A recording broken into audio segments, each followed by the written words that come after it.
in the Western world, there's a lot of people who say the Arab world, the Muslim world, specifically Palestinians in this context, are oppressive to women and are oppressive to LGBTQ people. What do you say to that in general? Go to Alabama.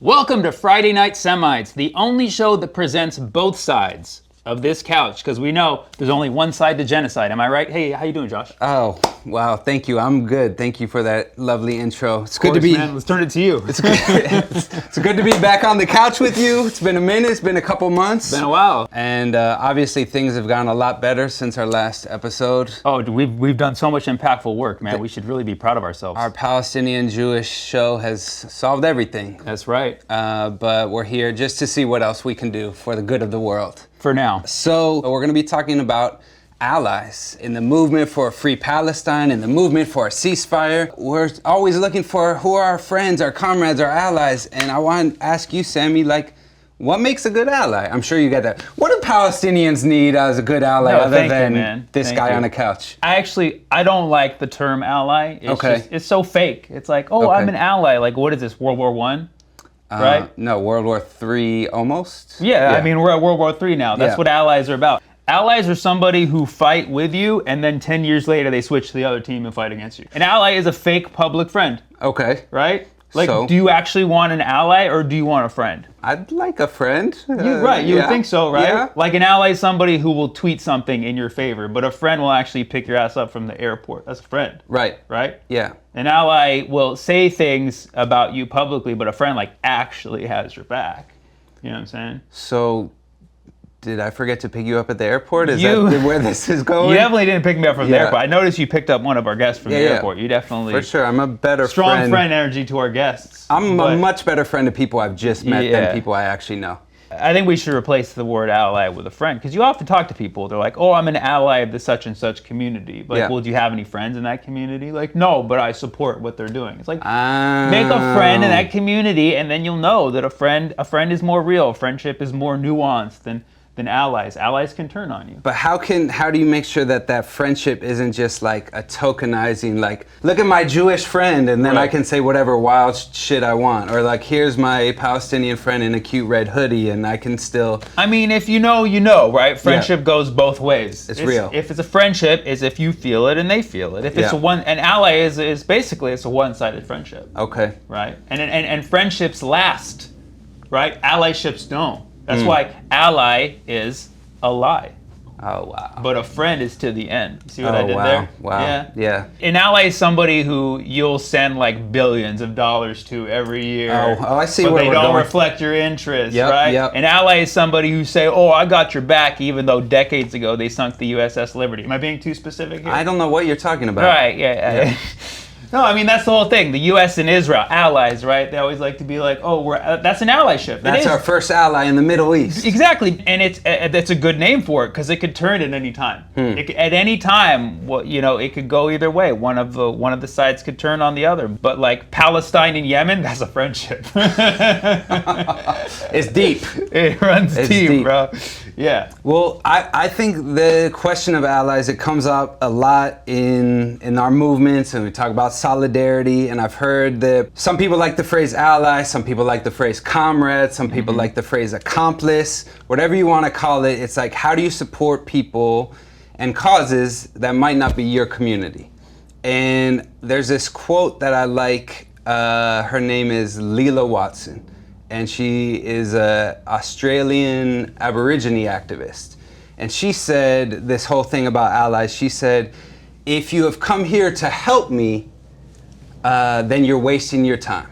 If you come here as like a charity case, then you're wasting your time. But if you've come to see that your liberation is bound up in mine, then let's get to do some work together. And so, like, to me, it's like, what is it this for like true allies, true friends, true comrades. It's got to be, I'm in it, you're in it, we're in this together. Absolutely. Not, I'm just here to help you. But there are power dynamics, there are things, you got to take that in I'm not trying to ruin your joke here, I'm just trying to extrapolate No, I mean, friendships don't have to be perfectly equal, but allyships are flagrantly one-sided. Let's bring on our guest. Speaking of someone who is on the front lines of this movement and brings joy and resistance and puts them together. Our guest tonight is a Palestinian American activist here in the Bay Area, as well as a drag performer, as well as just a badass artist, and a founder of something called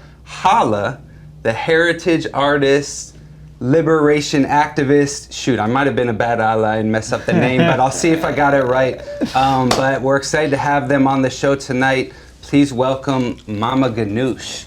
All right, Mama Ganuush, come on down. Hi. We have to hug again. Of course. Mama Ganuush. I mean, points for the name, right? I mean, that was on the table. You took it. I was worried Israelis would take it before us. You know, they took the Smart. Hamas. Yeah. I was like, okay, they're gonna take Baba Ganuush, some Polish drag queen in Tel Aviv. You did it for the cause. You did it for the cause. I was That's like, solidarity that's right ours. there. Yeah. I kept it also for the Turks and everyone else. You know, I was like, I'm keeping my fort.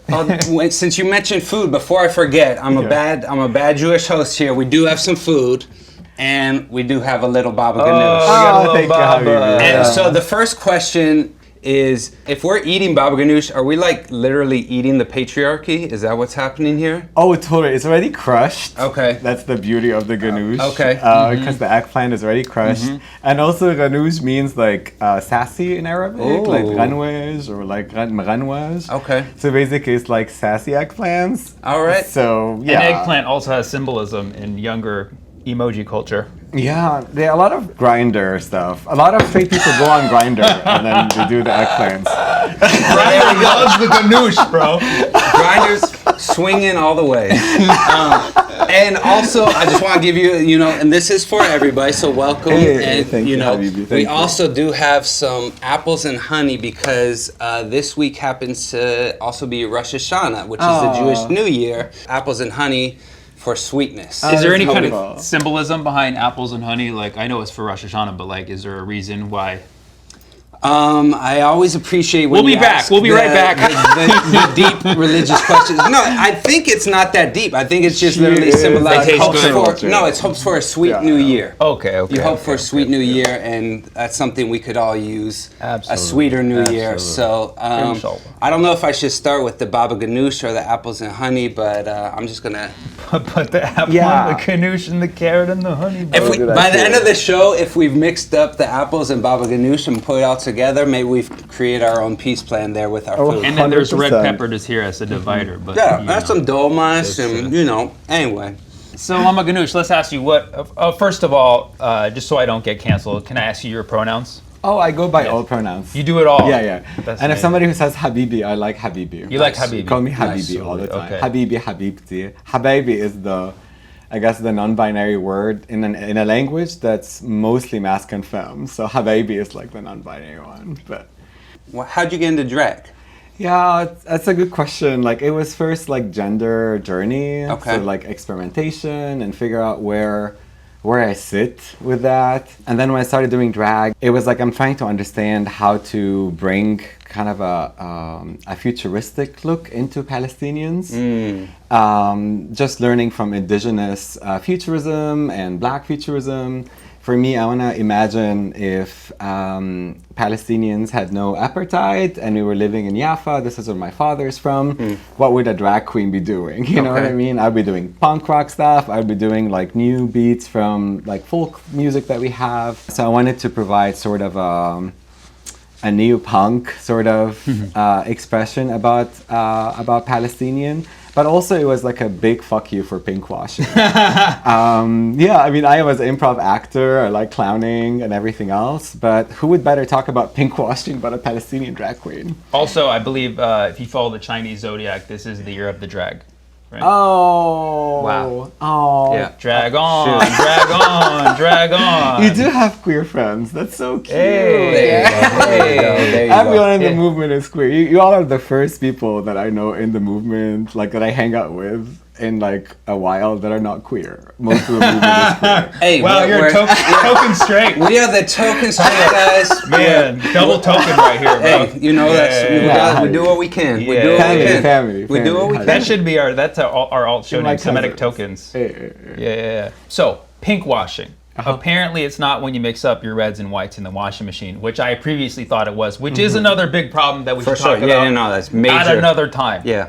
Pinkwashing, what is it? If you simplify it, it's a propaganda campaign. It's another colonial propaganda campaign to neutralize colonization and make it like liberal and progressive or enlightenment. Like the French used to call it enlightenment, you know, the Brits used to say that. By showing Israel as a paradise for queer folks and as a progressive nation to sort of undermine what they're doing to Palestinians and also justify the savagery they do to our men specifically, because they always show the Palestinian man, as they do with the black man, as they do with any indigenous person, as like the savage.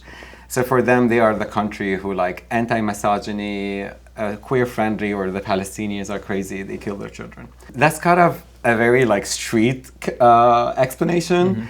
But if you want to go down to like the theory part, because Sarah Schulman might be really pissed at me and Deej from Quit. So pinkwashing is a term that started with cancer patients first, and then it was adopted.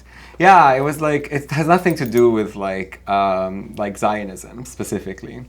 Damn. But the Zionists even took that, it over. not just the hummus. Yeah. Like we have to, and we chose. It was a conscious choice. It was co-opted. Yeah, Wow. yeah. Shocking. Yeah, but there was a Jewish scholar and author, her name is Sarah Schulman, who's queer, started basically talking about this in her book, talking about like that propaganda campaign that did, part of Hasbara, part of a new Israel, and then queer undermining Israeli terrorism, which is like a grassroots activist, abolitionist movement that's anti-Zionist.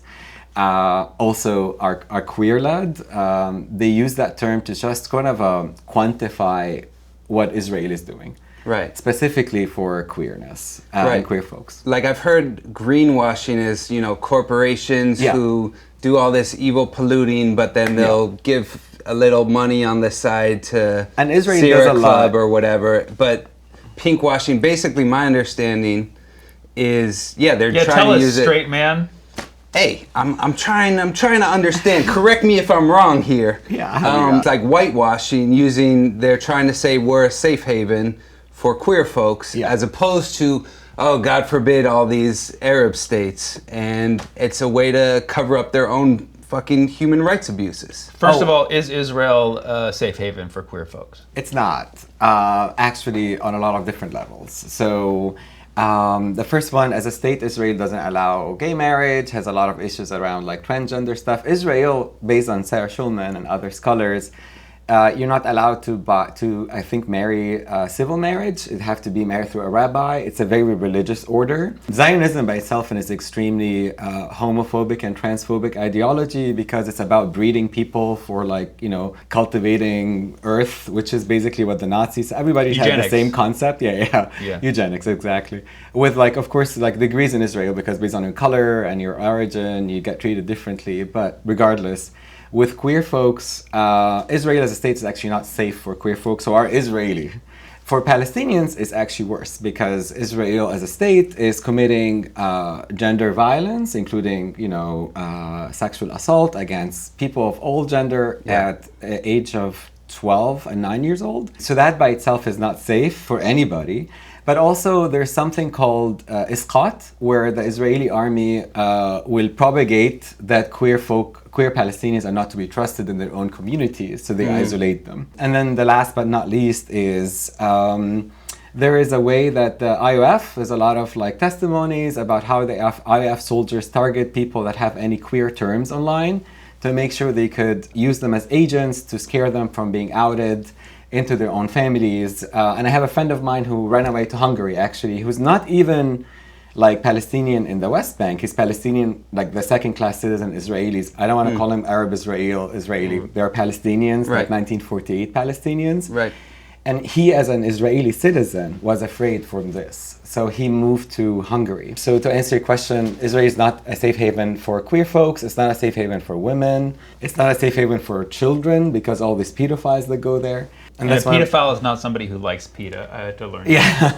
Just want to make sure that's very clear. Yeah. That's the one pedophile joke that I don't think it would be problematic. That's the one you can get away with. It's get away with it. Like, trust me, I have others, but yeah. No, like floating around. I heard what you were saying. I read this piece that the Israeli army, the IDF or IOF, or they use Grindr.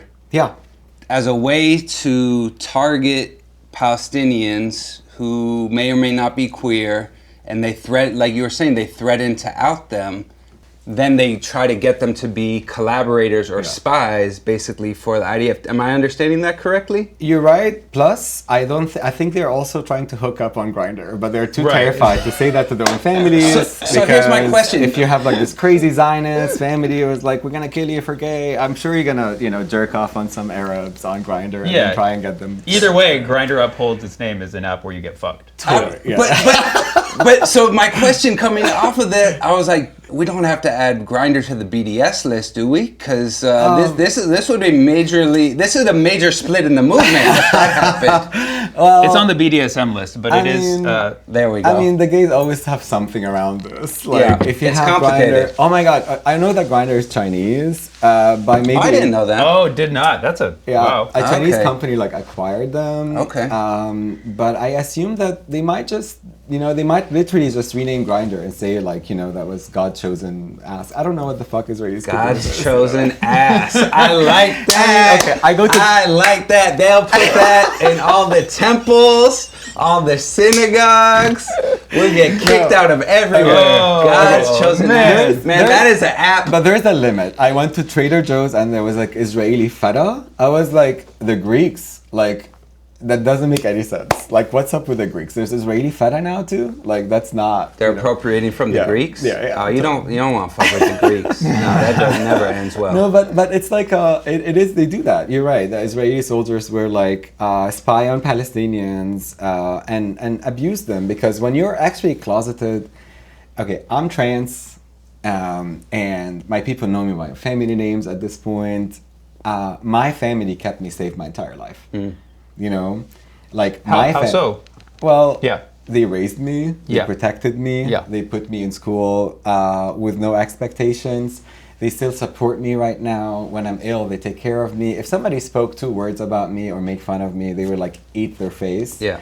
That's my people. My people protect me. The people who would kill me are Israelis. Yeah. Or even like, I would say like Zionists, U.S. Zionists might shoot me. There's the U.S. Zionists just shot an anti-Zionist Jew basically a few days ago.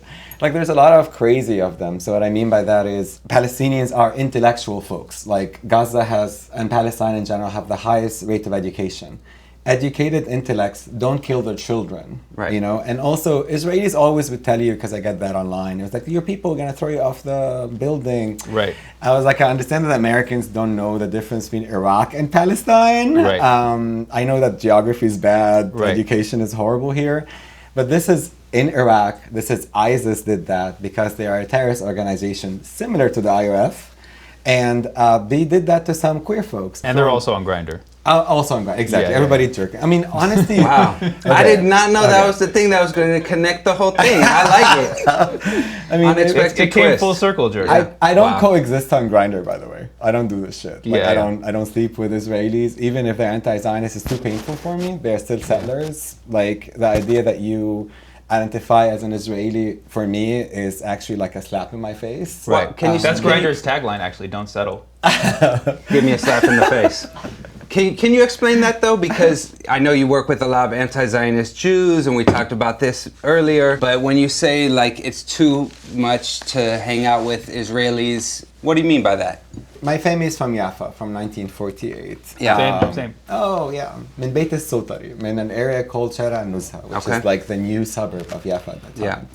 My father was 16 when the Nakba happened, so he Yeah. was like an adult. And my mom is from Gaza, and her family, Beit Abed, they're one of the biggest families in Gaza, and they have been there since forever. And since 1967, of course, things blew up. But my family in Jaffa was displaced into a liberation camp in Gaza from 1948, where most of the family did not leave Palestine because the one who left were not allowed to enter again. The one who stayed in the camp are the ones who are now getting bombed with my mom's family. My two uncles, Muhammad and Kamil, were shot by Polish settlers that came with the Zionists in 1948. My aunt Fatima was raped by European settlers. So if I meet somebody of their grandchildren that call themselves Israeli, this is for me extremely triggering. Right.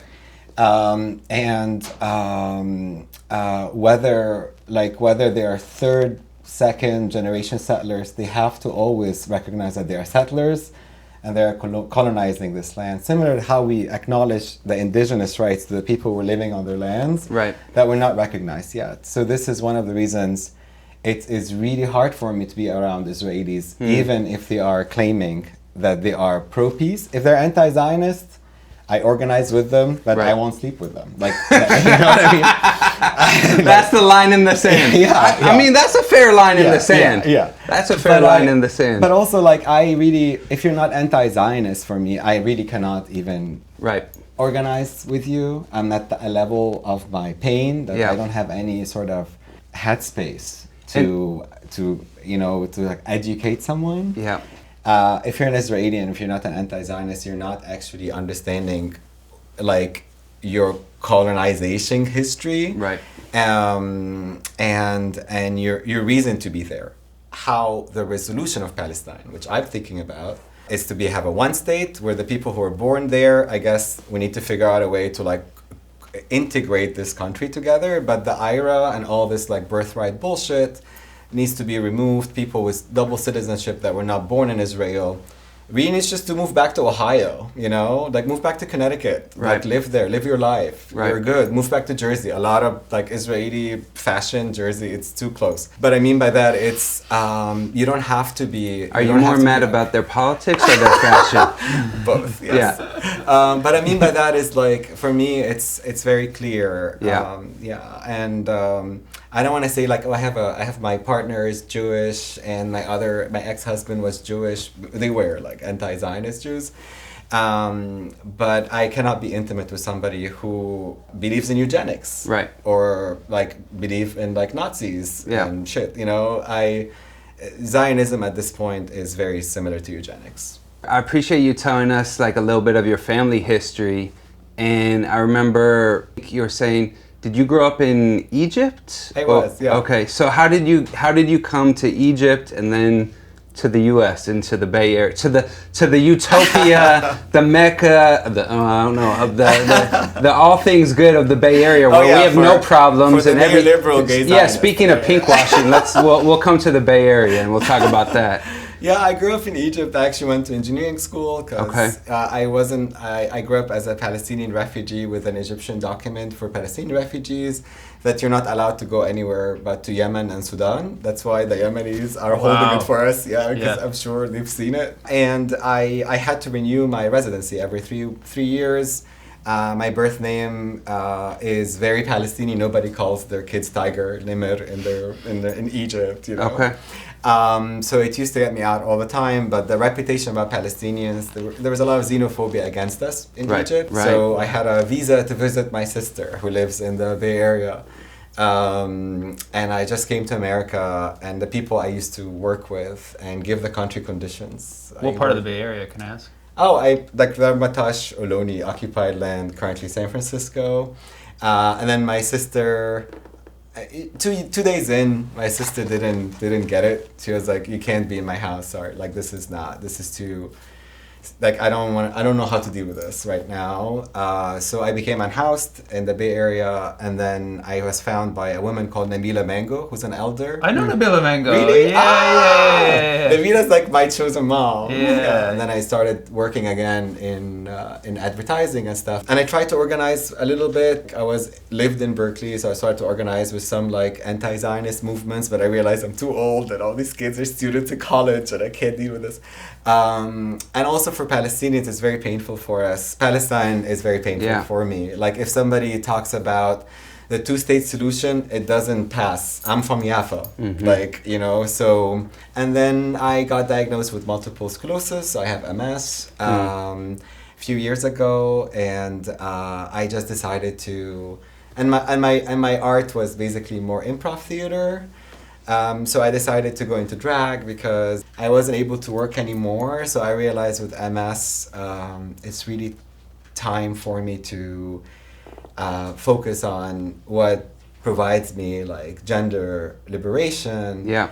And then that Palestine is always just an ongoing pain. I lost, in the first week of the genocide AMP, I lost 178 of my family members. So say that again? 178 of my family members. In the first week? First week. First 2 weeks. At a time where people are still, like in my community that I thought it's very progressive, you know, all these Zionist gays came out of nowhere. And you have to like justify, not just, you don't have time to process that your people are dead. You have to justify that they are dead because it's bad that they are dead and they're not killers. You know what I mean?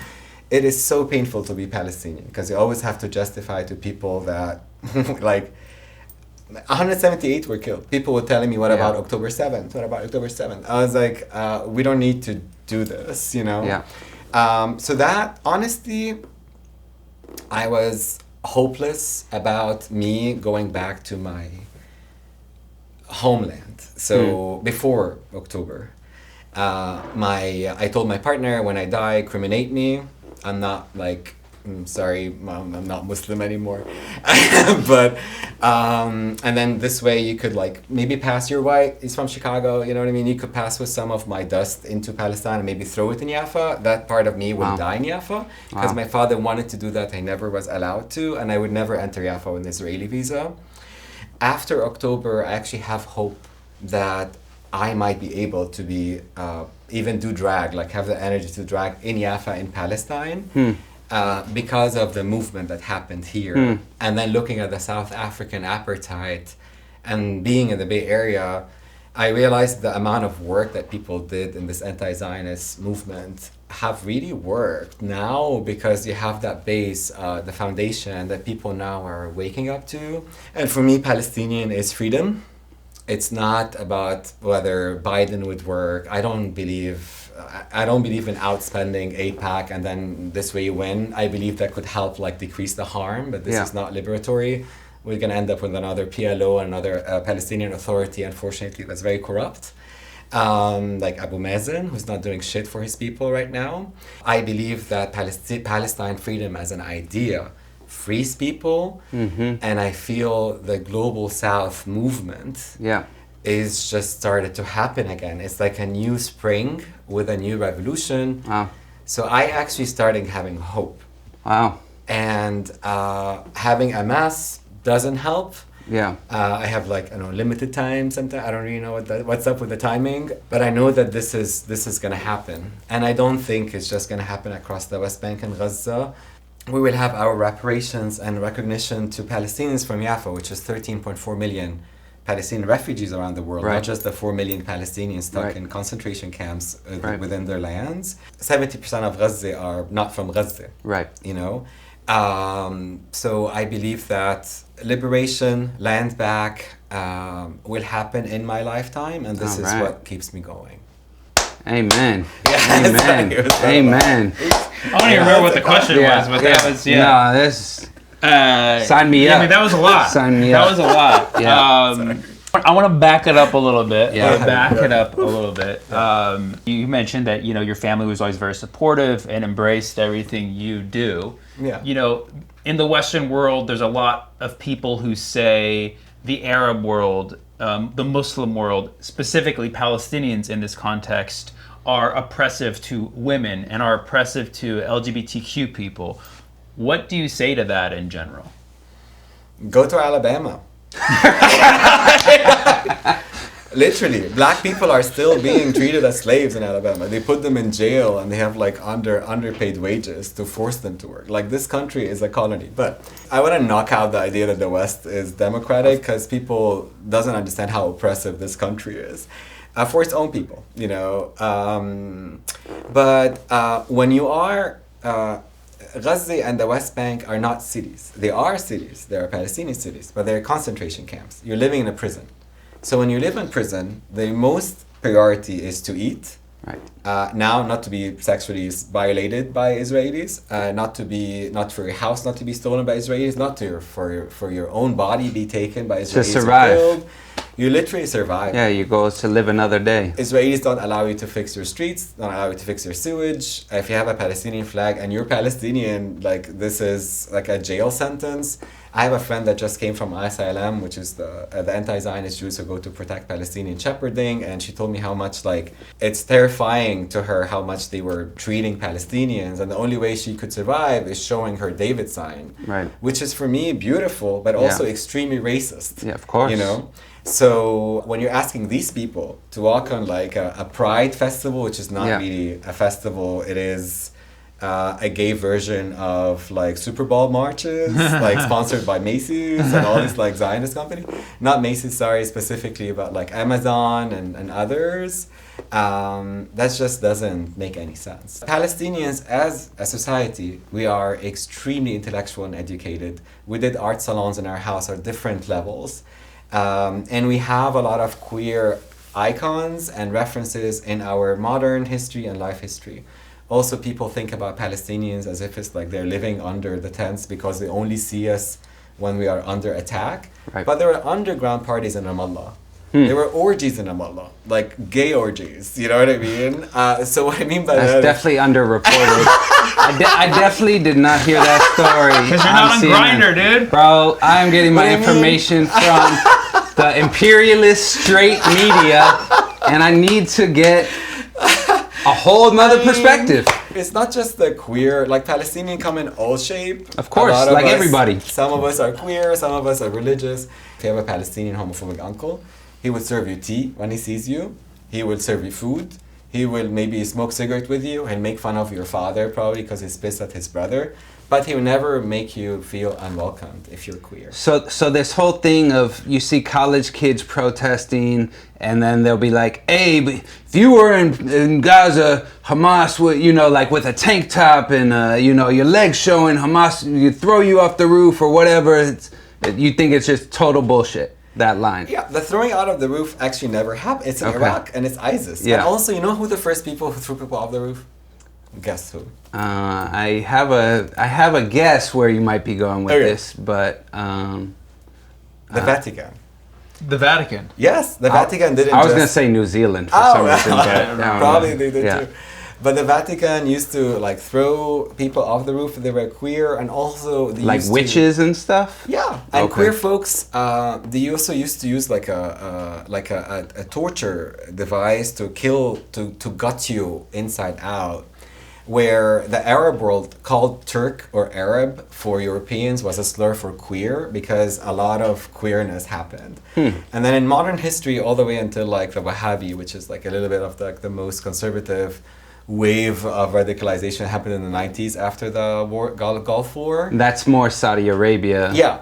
Saudi Arabia vibe just sprayed all over the Arab world for a minute with the support of America, of course. Right. But before that, like, and until then, you had European philosophers like Cavafy running away from Greece for discrimination and living in Alexandria in Egypt. You have there's a queer couple who moved from Germany in the 1920s to Palestine.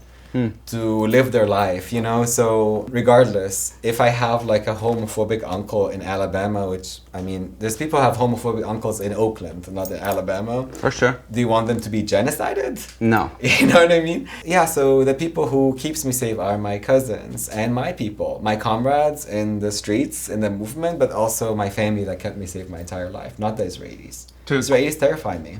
Yeah. To quote a joke by a very famous comedian, Benjamin Netanyahu. Oh, he's hilarious. Queers for Palestine, more like chickens for KFC. Yeah, I heard that a lot. First of all, KFC, BDS, don't eat KFC. Probably Netanyahu said that as like, maybe he was like given some sponsorship from KFC to like drop the name, you know what I mean? Like capitalism, it's the same shit. I only eat Popeyes, but keep going. Actually, Zionism for Jews is chicken for KFC.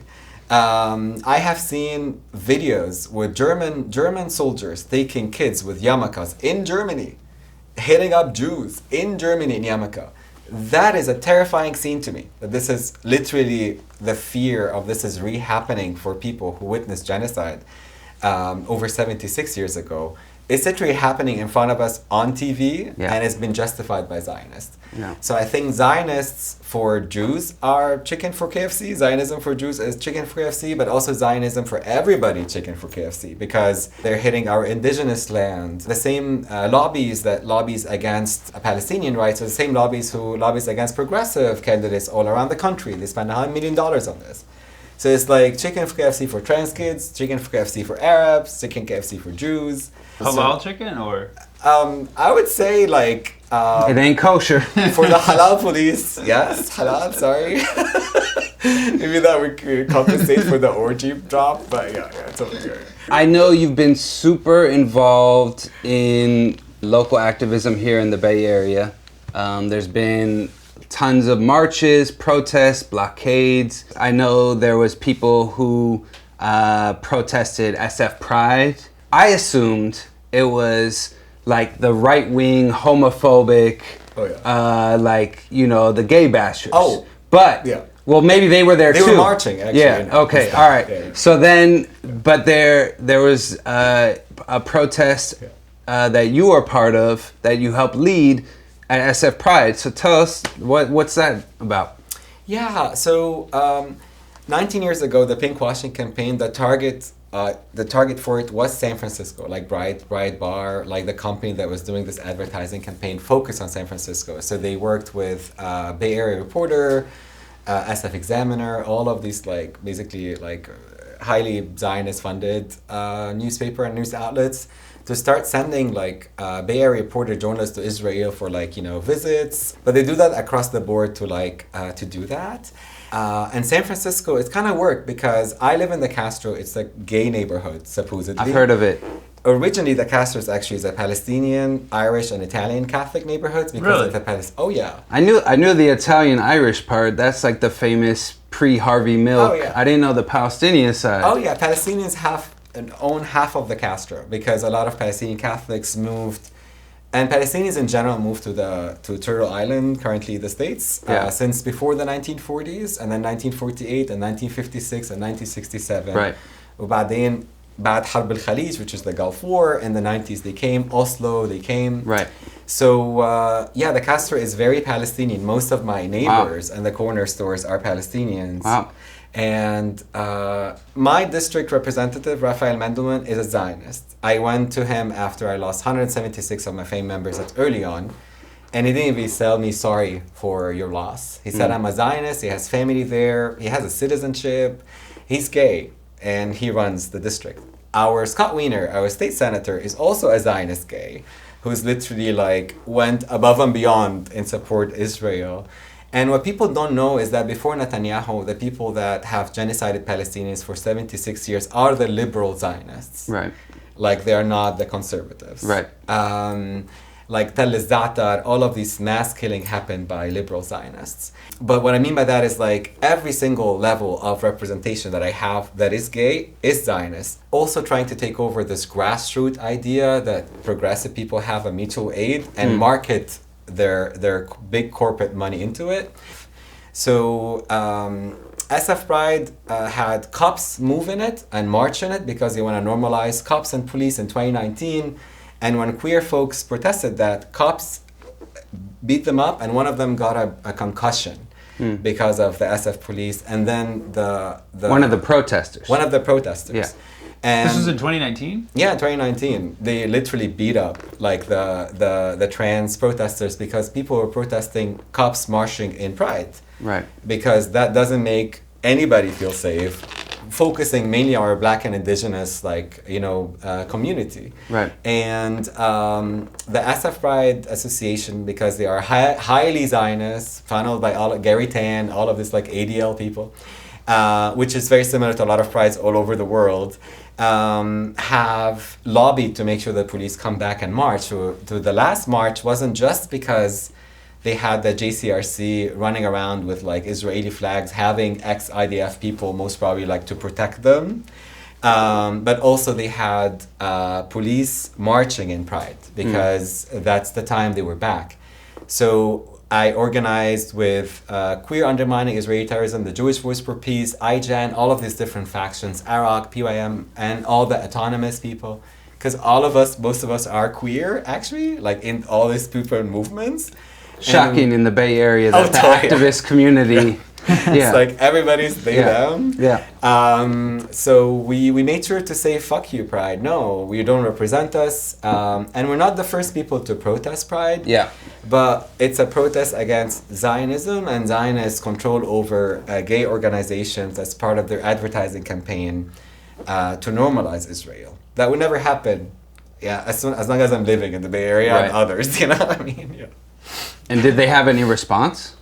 Well, they said that, they gave us this response about that they don't having these floats and having these sponsors, because Amazon is a sponsor, and US Bank, and these people who spend a lot of billions of dollars to stabilize the Israeli economy in a time of a genocide or invest in Israel. They said that they don't dictate the program. Right. I was like, you literally have their banners. This is an advertising campaign. Yeah. Did somebody tell Hitler the first Olympics they did wasn't a propaganda for the Nazis? Right. You know? When I also learned that there's ex-IDF people walking in Pride, I was like, this is mortifying to me. Maybe one of them shot my cousin, and he just came back, you know? So for us as queers, I'm not gonna have my name utilized to justify my people's killing. I mean, I get it especially for you on a personal level. It's literally you don't feel safe. No.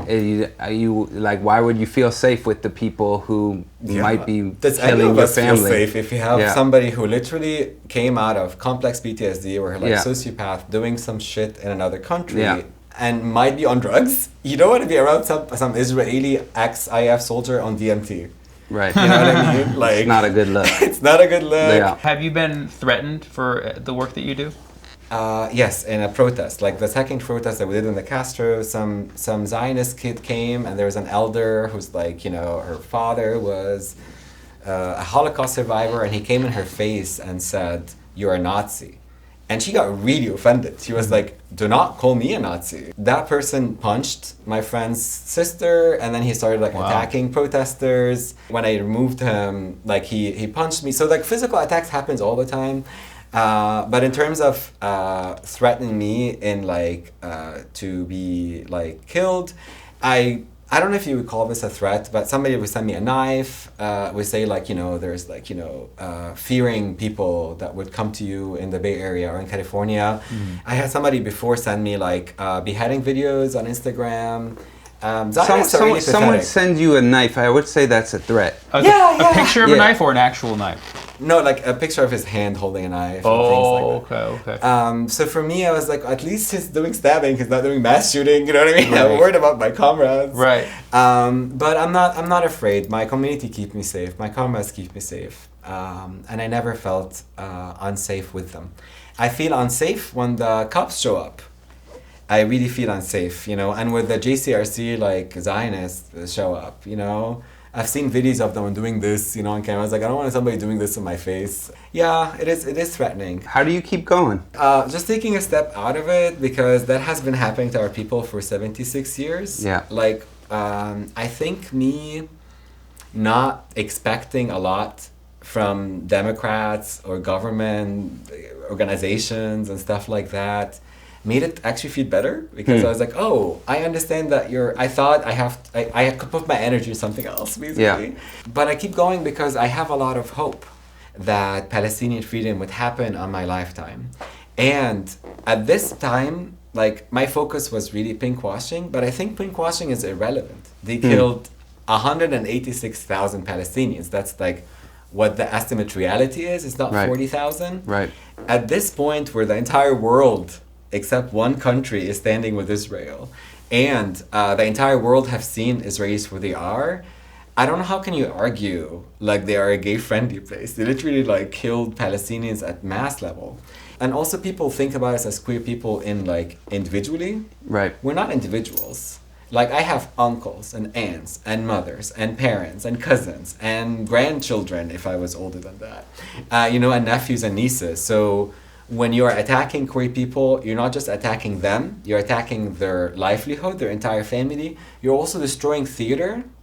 You're destroying every single part of what makes anything civilized. And Palestinians kept their intellect and civilization under that oppression for 76 years. So I have hope that we have been resisting in silence for so long, and this is the time of a revolution. And the worst happened. The worst thing happened, you know, and we're still here. So you grew up in Egypt, right? Yeah, in Cairo. Why doesn't Egypt open up the border for people in Gaza? Because of the U.S. Wait, what? U.S. policy for a very long time was forcing Egypt to, you know, block all the tunnels, because the tunnels that comes from Egypt used to provide food for Palestinians and medicine and things that were not allowed. And so far the U.S. have been just pressuring, I mean, before the Rafah border blockade, Egypt could have opened up the borders, but they didn't. But for Egypt to be doing all these things on behalf of the U.S. would have to be paying Egypt a crazy amount of money. Like $3 billion a year or something. Yeah, something like that. When you look at aid to foreign countries, you have like, you know, Afghanistan like up there because of the recent history. Yeah. You have, you know, Israel right up there. And then you see Egypt, you're like, wait, what? Yeah, to keep Israel safe. So it's like... That's really, it's more money for Israel, basically. Well, that's compounded. It's what you were talking about. It's like, what's the ally? Like, because they say Egypt is an American ally. Right. Yeah. No, we're just a bought off friend. We're just buying off friends of friends. Yeah. We're buying off allies of allies. You could say it's a pyramid scheme. Oh, 100%. Wow. Also in Egypt, by the way, the army... Who built us? You get credit. You get credit. Yeah, you get credit. But the other thing also, like Egyptians would love to open the border and help Palestinians. Right. But it's also back to money, really. Like, because U.S. have an invested interest in Israel. It's not the other way around. So as long as the U.S. wants to have an invested interest in Israel, Israel will continue to exist as a genocidal state, and Egypt will continue becoming an ally to Israel. So you call yourself Palestinian African, right? My grandmother is Sudanese. Oh. Yeah. My grandfather is from Gaza. Before 1948, he went to Egypt. My grandmother is his second wife. She used to live in Ismailia, because Ismailia there was like the companion or the company or which is basically the Suez Canal Company at that time was run by French and Brits. And a lot of people from Sudan and Upper Egypt went to work there. So this is where he saw my grandmother. And then he married her. Fell in love. The Suez Canal brought them together, bridging Asia and Africa, literally. Yeah, and that time there was he used to work in a train conductor, and there's a train that will take you from Cairo all the way to like Trablus, to Lebanon and pass. Oh, wow. So he used to work on that train line. So that's where he married my grandmother. But I grew up in a very Palestinian household. So I know you are part of, I believe, a lawsuit against the U.S. government and against our dear president, Joseph Biden. And so, first of all, I didn't know you could sue the president. So can you break that down? And second of all, what do you have against Sleepy Joe? Can't he just ride off into the pasture in peace? Even though he's spreading war, can't we let him go in peace? Aren't you worried he's going to die before the lawsuit goes through? Or? Oh my gosh, wow, thanks. yeah. Of all the things we've said today, that's the most morbid. I mean, it's also statistically most accurate. I also hope he lives until he really faces the amount of atrocities he caused and the pain he did. Yeah. You know? You said that with such a smile, too. I hope he lives to really...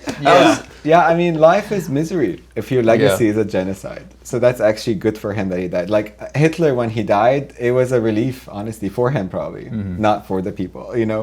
All right, so thanks for the Hitler reference, but why are we suing Biden? Why are we suing Biden? Yeah, so as you know, U.S. have been aiding Israel for a very long time. Really? I have Just a little bit. Oh yeah, totally. I don't know how you missed that. One of the things about this lawsuit specifically is that the tents, the bombing of the tents that killed like a lot of Palestinians, like burned to death. There was a clear U.S. involvement in terms of the weapons they found, and the reason they cannot, if they open up the door, they probably find all the weapons are American weapons, but because of course Israel is delaying the entrance of the UN like inspection. I don't know what the UN needs to inspect. Right. Anyways, but I heard based off reports, it's about 70% of Israel's weapons come from the U.S. Yeah. I'm guessing that's an understatement. I think it's an understatement because think about the weapons for the police and funding like our local police and their local police. Right. And Also, who would want to use anything less than U.S. weapons? Right? Oh yeah, God it's bless like America. Honda for cars. Yeah. Thank you. This time, I mean, there is basics because there was very clear involvement, and it happened to be that one of my cousins was also killed in this massacre. So I have also talk about borders. I tried to get my family out of Palestine. Not my family, like I have 35 family members. I had to work with a therapist friend of mine to figure out how can I prioritize their numbers because the amount of money was limited. And I ended up with a way to do it basically, where we get mothers and kids first, and then followed by their father, and do that. We got the first family out, and then the Rafah border was blocked. So the U.S. government has been not at all supportive by any legislation for Palestinian Americans who's trying to get their family out in safety. Including Palestinian Americans. Like my family are not Palestinian Americans, but I am Palestinian American. Right. And this time the reason, I don't know, as you said, like I don't know if you could sue the president.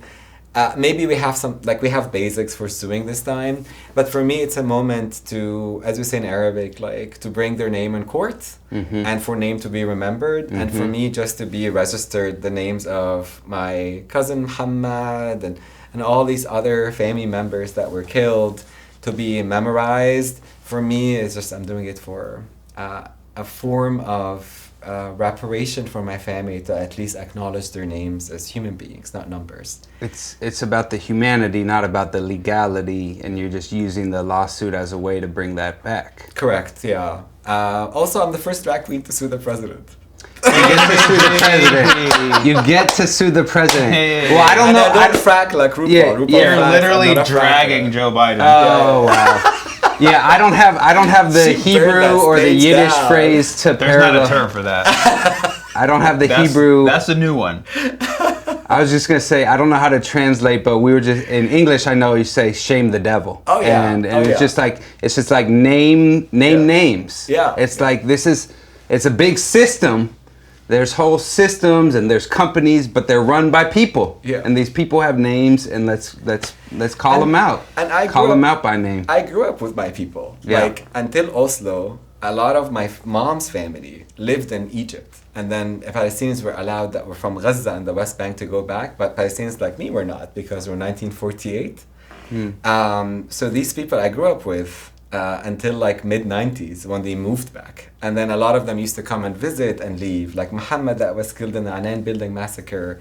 He had his 2 children that he wanted, like, you know what I mean? These people that you know, you have a relationship with. So the trauma of it, I feel like the easiest way to honor them is this. But also this too, I talk about them all the time, like unapologetically. I don't believe in God, unfortunately, anymore. Sorry, Mom, again. I think Mom. But do you believe in the legal system? And which is harder? I don't. I believe in people and community. I believe in history, and I believe in Palestine as a freedom for all. It's a movement that frees everybody. It's not just for Palestinians. And I believe that for this to be remembered, we have to remember who we lost. So when we get reparations, we could heal. The problem with the Palestinian issue is that our pain has never been acknowledged. Yeah.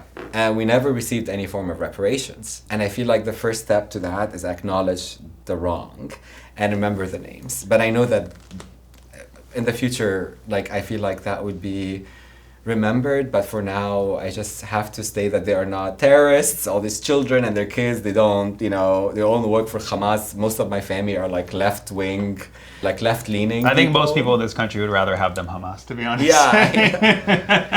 Even if they are Hamas, these are kids, you know what I mean? Like, it's not what the UN have showed, that this is not about Hamas, including what's happening in the West Bank. Like, I hope people are not at this point still arguing that what Israel is doing is right. Yeah. Oh, there are.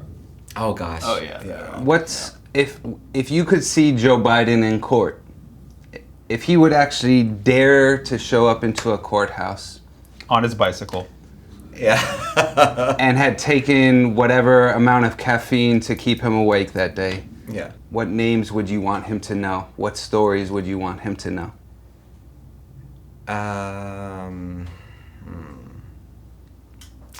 There's so much stories, but let me talk about the living, not the dead.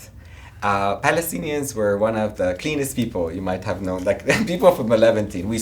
I literally got you guys soap as No, gifts I got today. it right here.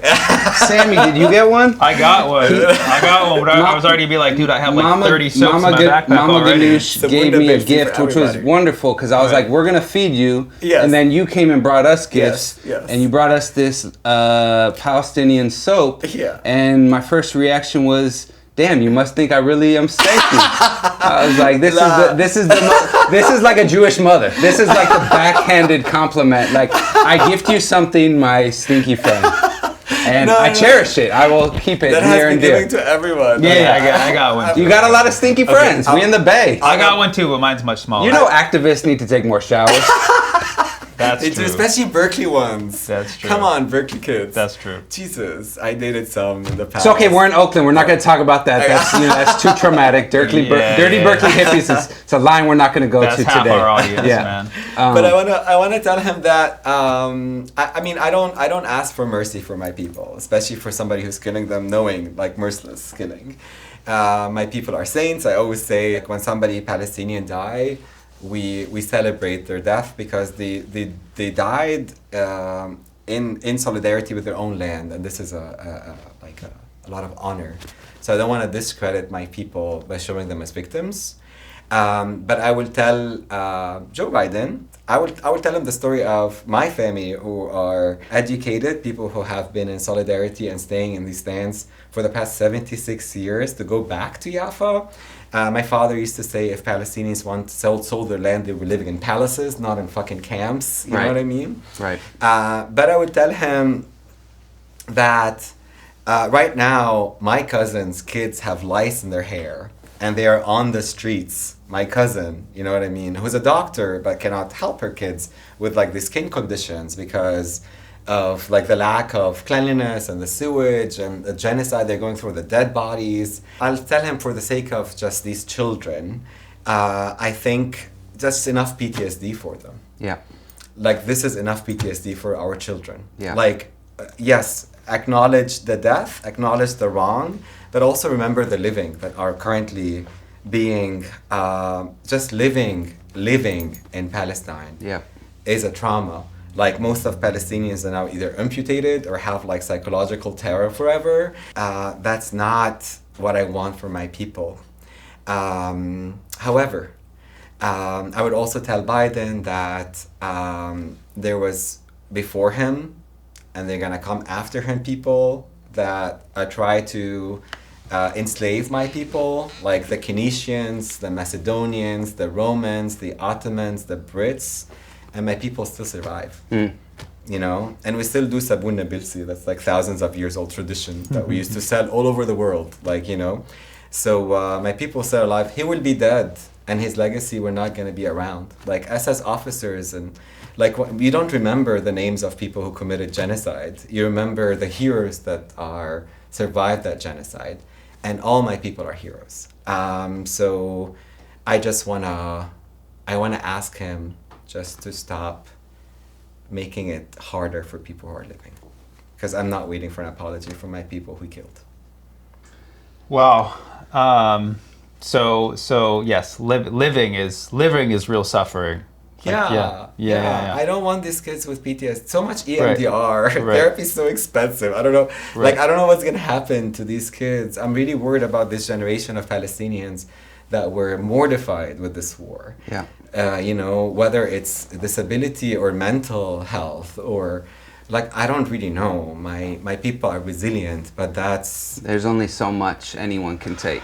And for the PTSD, at some point you have to be post the trauma. Yeah. And you got to stop the fucking trauma. Yeah.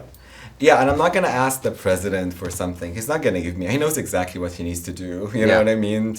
He chose to be, part of this genocide and to enable it for whatever reason he is. I don't even know if I want to see the president. I really don't give a shit. Like, this is not the person I see somebody I want to be acknowledged by. However, the indigenous folks and people who are indigenous to this land came to us as Palestinians and acknowledged us and honored us. And for us, that's a real honor. Like, if I met these indigenous folks, I would tell them, like, we are grateful and thank you for your solidarity, and we're always going to be anti-colonial for your case. So what I mean by that is, like, it's just time for us to give up on reaching out to genocidal politicians, thinking that they are going to bring humanity to the world. It's just time to really just regain our power. And I mean, he's not the one who's going to liberate Palestinians. No, I don't think so. And this movement will. Yeah. I held back on a joke earlier, but I'll just do it anyways. Go. Because we asked you, how are you going to speak to Joe Biden? Like, what are you going to tell him that's going to hit him? And you said, I have cousins right now with lice in their hair, and that's going to hit him because he does sniff kids' hair. Oh gosh, you're right. Wow. Oh my God, that is actually a really good joke. Like, yes, you claimed it. What if it, Yes, full circle. Gotta hit him. Gotta hit him somehow. Full circle, Creepy Joe, bring it all back. He needs to pay for the... If he's not getting the petitions, if he's not getting the protests, bring him the lice. Hey, 10 plagues, bring it full circle. Hit him where... Get the pharaohs, get them all out. We good to go. Well, I just want to say thank you for coming on the show. Thank you so much. We appreciate Absolutely. you. We appreciate you keeping us going in the streets and with the parties too. And we need all of it, the resistance and the joy. And so it is the Jewish New Year. Happy New Year. You can have a apple and honey if you want. You can, if you want to get crazy, dip it in your Mama Ganuush. Oh no, I love apple and honey. And we say Shana Tova. Shana Tova. We hope it'll be a much better, much sweeter year full of joy and justice and drag parties. So, I thought you just... Yeah, you got it. Waiting, sorry. No, fuck it. I'm not trying to fucking We're waiting play on you for a cheers here. Yeah. Cheers. Yeah. Cheers. Absolutely. Salud. Salud, Habibi. Shukran.